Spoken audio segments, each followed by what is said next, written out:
Hi guys, இப்போ நம்ம எங்க போயிட்டு இருக்கோம் பாத்தீங்கன்னா இது என்ன பிரமாதம், இது விட பெசலைட் ஒன்னு இருக்கு கூவுடா. Hi guys, இப்போ நம்ம நியூ ட்ரிப் ஸ்டார்ட் பண்ணிருக்கோம். இப்போ வந்து நம்ம விழுப்புரம் பஸ் ஸ்டாண்ட்ல இருந்து பஸ் ஏறி போயிட்டு இருக்கோம். இப்போ நம்ம எங்க போறோம் அப்படின்றத பேர் சொல்லுவார். இந்த தூங்குறாரு, நம்ம அங்க போய் மீட் பண்ணுவோம். பாய்.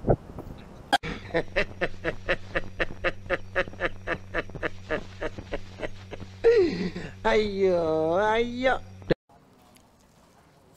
ஹாய் கைஸ், இப்போ நம்ம வந்து சேர்ந்துட்டோம். அட்டூர் பஸ் ஸ்டாப்ல இருக்கோம். இப்போ இங்க இருந்து நம்ம என்ன பிரச்சனையே நீதானடா.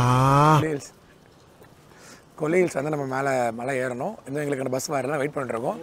அந்த கேப்ல சும்மா டீ சாப்பிட்டோம். இப்போ நாங்கள் அடுத்து போனோம்.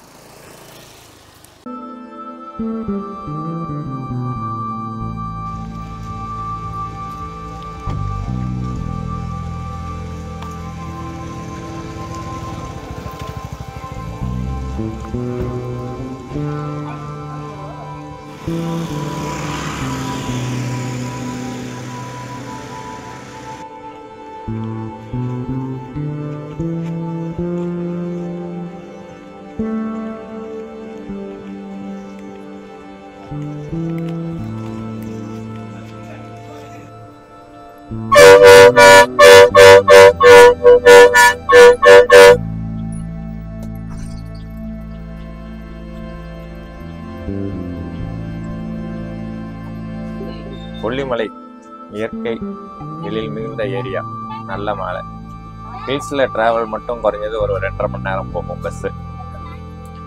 இது வந்து ஆத்தூர்லேருந்து காலை 4:45 பஸ் கொல்லிமலைக்கு ஏறுனா ஆத்தூர்லேருந்து 90 கிலோமீட்டர் கோயில் கொல்லிமலை சிவன் கோயிலுக்கு போய் சேர. சிவன் கோயிலுக்கிட்ட அருவி ஃபால்ஸ் ஒன்று இருக்குது. அந்த ஃபால்ஸ் வந்து 1200 படிக்கட்டு கீழே கோயிலேருந்து இறங்கி போய் ஃபால்ஸை பார்க்கணும். அது ஒரு இடம். சிவன் ஆலயம் ஒன்று இருக்குது. அதே மாதிரி அங்கேருந்து ஒரு 10 கிலோமீட்டருக்குள்ள 8 கையம்மன் கோயில் இருக்குது, நல்ல சிறப்பு வாய்ந்த கோயில்.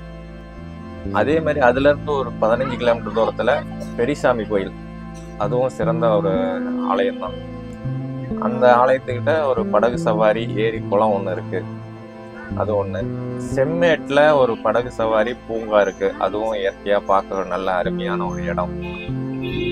அதை விட்டு இதே மாதிரி நாமக்கல்ல இருந்தும் பஸ் இருக்கு கொல்லிமலைக்கு, அதுவும் அதிகாலை 4:30 இருக்கு, அங்கிருந்தும் வரலாம். ராசிபுரத்துல இருந்தும் பஸ் இருக்கு, அதுவும் விடிகாலையில 4:45 இருக்கு, அங்கிருந்தும். எல்லாமே சேம் கிலோமீட்டர் தான்.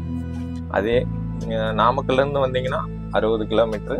அதே மாதிரி ராசிபுரத்துலேருந்து வந்தீங்கன்னாலும் ஒரு 70 கிலோமீட்டர் தான். எல்லாம் சேம் கிலோமீட்டர் தான். நல்ல இயற்கை நல்லா இருக்கும். ஒரு கொடைக்கானலுக்கு ஈக்குவல் பண்ணால் அந்த அளவுக்கு வராது. அதில் ஒரு 60% இயற்கையாக இருக்கும், பார்க்கறதுக்கு நல்லா அழகாக இருக்கும். ஓகே.